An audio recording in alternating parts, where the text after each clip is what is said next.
So Ken, as usual, we are still trying to get to the bottom of this. This continues to be quite a mystery. Casey Cunningham reporting live tonight in Johnston County. Casey, thanks.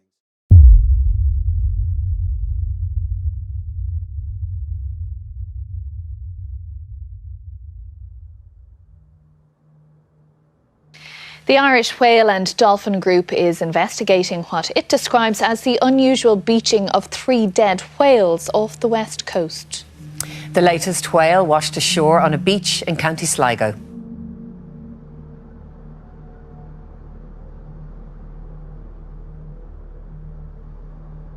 It's not too unusual to see a dead whale washed up on a beach in the west of Ireland, but in a little over a week, 1 dead sperm whale was spotted a good distance out to sea, and 3 have beached in Donegal, Galway and now Sligo. This has never happened before in such a short space of time. So we're up here today to try and get an understanding of this particular whale that washed up in the street.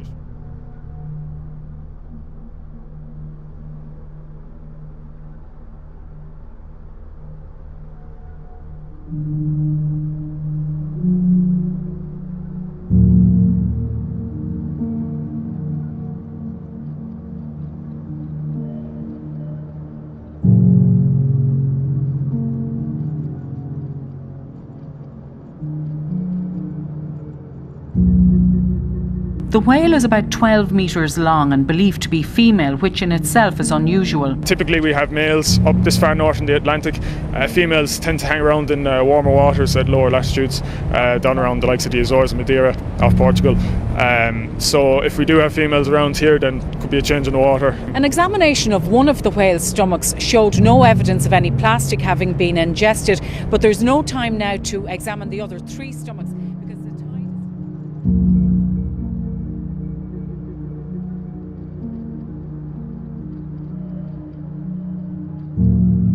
An unusual spike in marine life deaths. One day alone this week, 8 beached animals washed up on Long Island's North and South Forks. The data is important. Already these numbers have, almost tripled?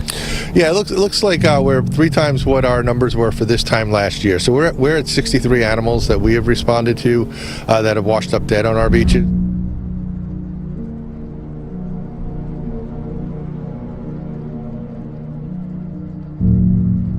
Since January the 1st, there is a number of 1,100 dolphins that have been found dead on the French shore. This number is a record, the highest number since the past 40 years. But we've seen an increase in this bycatch for the past 3 years. And right now it's such an alarming rate that the scientists estimate that it can drive the dolphin population to extinction. Scientists wanting some answers tonight after 2 whales huge whales wash up on the same shoreline. This pair marked the 2nd and 3rd dead gray whales found in the bay in the past 2 years. There is a growing worry among biologists that this is a marker, a sign of the environment in Alaska changing and endangering the whales. It has to be a concern for us. I think it has to be an early warning that perhaps something's changing drastically in their habitat in the north, in the Arctic waters, that they're not getting enough food. A dead whale washed ashore on a Malibu beach, and it is getting a whole lot of attention.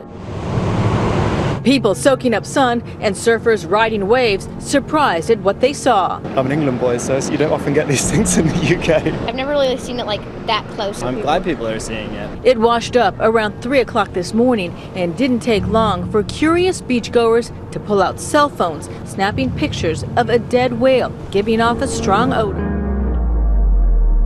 A dead gray whale was found washed up along an East Bay shoreline this morning. Spectators gathered along the shore in San Pablo Bay in Rodeo.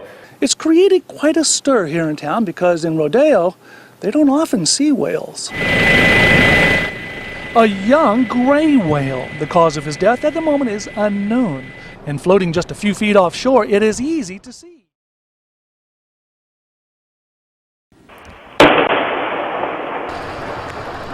That's the sound. Have you heard it? A series of startling booms are being reported in northeastern Sacramento County, and people say they've been hearing these noises for months. Now viewers are asking us to get answers. The tranquility of this Fair Oaks neighborhood is being shattered by some mysterious nighttime noises. It's instantaneous. It doesn't last long. Homeowners being startled by loud booms in the late evening hours. It's like a sharp popping sound, like pop. The noises are loud enough to set off car alarms and wake people from their sleep. You know, rattles the windows. For nearly a year, we reported on loud booms in the city of Girard. Today, a loud explosion was reported in Liberty. So far, though, the explosion remains a mystery.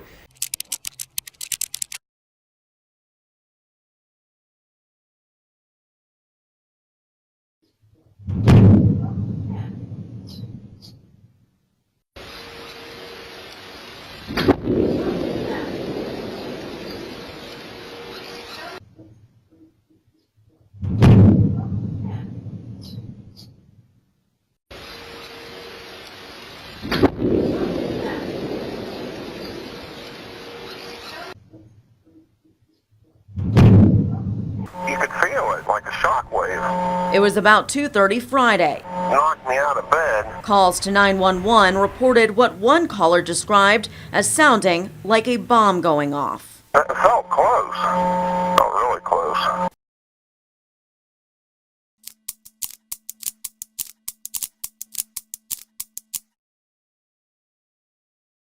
It actually shook the station. My partner went out and looked up and down Belmont because we thought it was maybe a semi that had blown a tire, and we didn't see anything. One caller thought the loud explosion may have came from a nearby gas well, but crews checked it out and said everything appeared normal. More reports of what neighbors describe as loud boom noises across our area tonight. We got at least a dozen calls and messages about this ongoing issue and brought it as breaking news to you at 6 o'clock. Now we're learning more about the mysterious booms that rock parts of Wake and Johnston County tonight. There's like a little bit of a weird atmosphere and then boom, loud bang. And when I mean loud, we're talking about like it took the air out of your chest.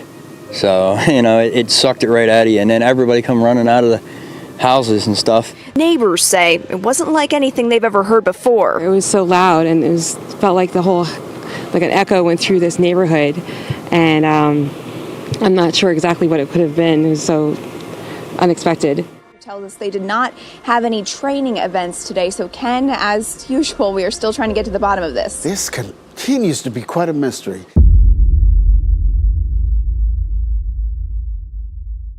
Now, a look at the mounting toll taken by the ongoing flooding across the Midwestern United States. Nebraska's governor characterizing the destruction as unbelievable. Look at this highway cracked in half, and this is what's left of the Spencer Dam after being destroyed by the roaring water. Record-high rivers turned small Midwest towns into islands. In Nebraska, floodwater rendered roads and entire highway routes impassable. For farmers across Nebraska and Iowa, the record floods have been especially devastating, with many losing much of their livestock and last year's harvest. But it's not next year that forecasters are concerned about, but the coming weeks. The flooding is expected to become worse, more widespread and record-breaking. In fact, the U.S.'s National Oceanic and Atmospheric Administration is warning that nearly 2/3 of the mainland USA faces an elevated risk of flooding until May. 200 million people are at risk of flooding in their communities, with some 13 million people potentially experiencing major unprecedented flooding. Rain and significant snowmelt fueled this disaster, the worst the region has seen in decades. Minnesota, Wisconsin, Iowa, and Illinois also hit hard. In Nebraska, the damage to the state's livestock sector alone is projected to be $400 million.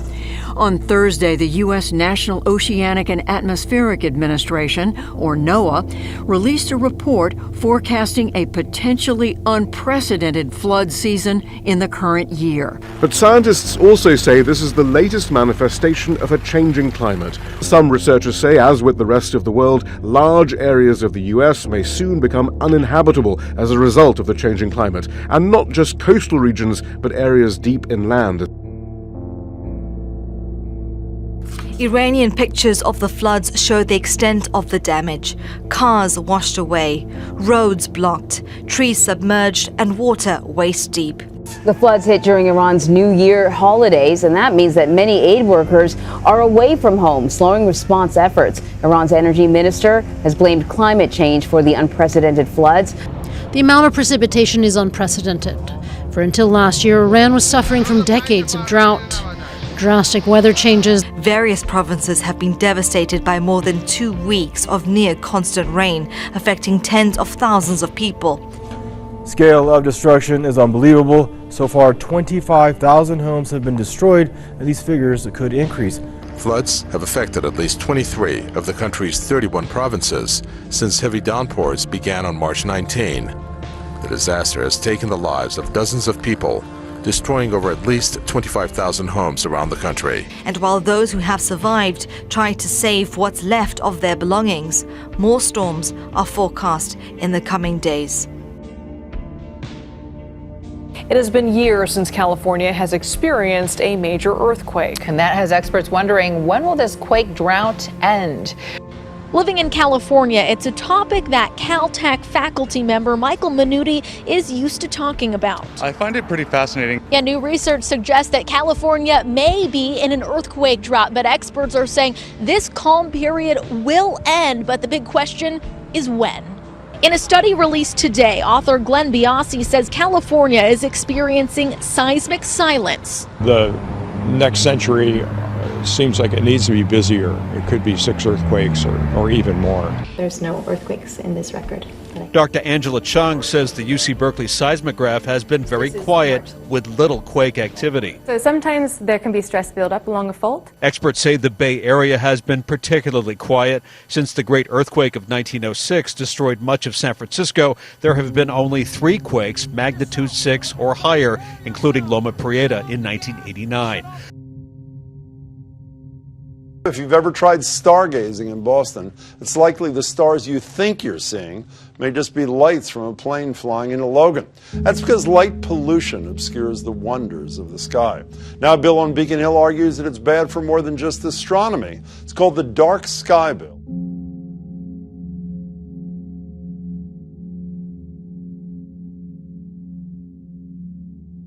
So next week is International Dark Sky Week. It's a chance to make the case that we have lost something with light pollution. We've lost a chance to see starry night skies.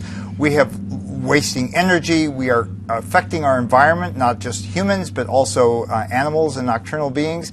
All around, lights at night, though we need them, are excessive and they need to be reined in.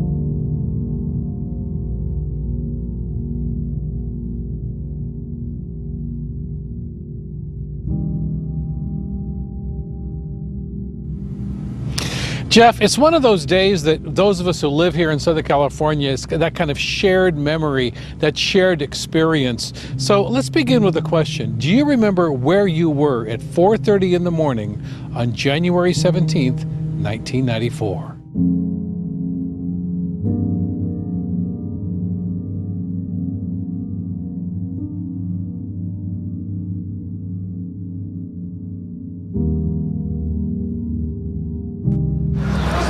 Somebody help this woman here.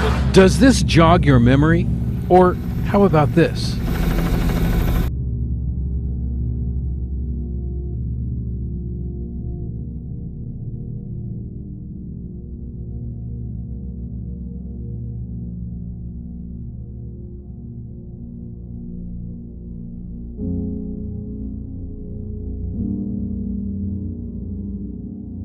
You know, the aesthetics part of this matters a lot to me. You know, probably one of the most beautiful places I've ever been is also one of the darkest. The dunes in Provincetown, where there's virtually no light pollution at night. And you see shooting stars almost like constantly. So the aesthetics I understand, but go down the list. Personal health, what's the impact of lights at night? Imagine that you lived on Provincetown 1,000 years ago. You had 12 hours of really bright daylight that you were out in and 12 hours of really dark darkness. we've screwed that up on both ends. Right? During the day, we spend it indoors. We rarely get out in full spectrum sunlight. And then at night, we're playing with our devices, or we're watching TV, or we're making a late night run for munchies. All of that, we don't know how that's affecting our circadian rhythm, but I will tell you, if you disrupt your nighttime sleep habit, you wake up cranky, and there's a reason for that. You know, I read in anticipation of coming something like the brightness of the night skies increases by something like 2% every year, which seems pretty dramatic, but was much more dramatic and depressing to me. In the same article, I saw a stat that's saying only 15% of us in the United States can see the Milky Way from our homes because of light pollution. Right. And you know, as you've pointed out, this is really bad for those who just love the beauty and grandeur of a night sky. It's not really about astronomy per se. It's about what our heritage is, our natural heritage, and we've lost that.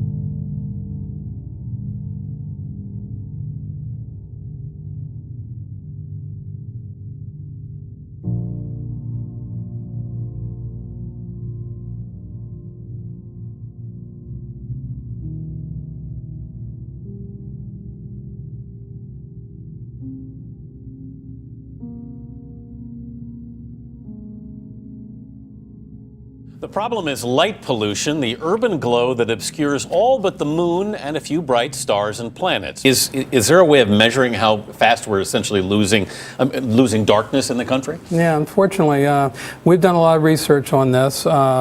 Up until the 50s, actually it started with Edison, with the invention of the electric light, about the turn of the century, but for the last century we've accelerated. It didn't become noticeable until the 50s.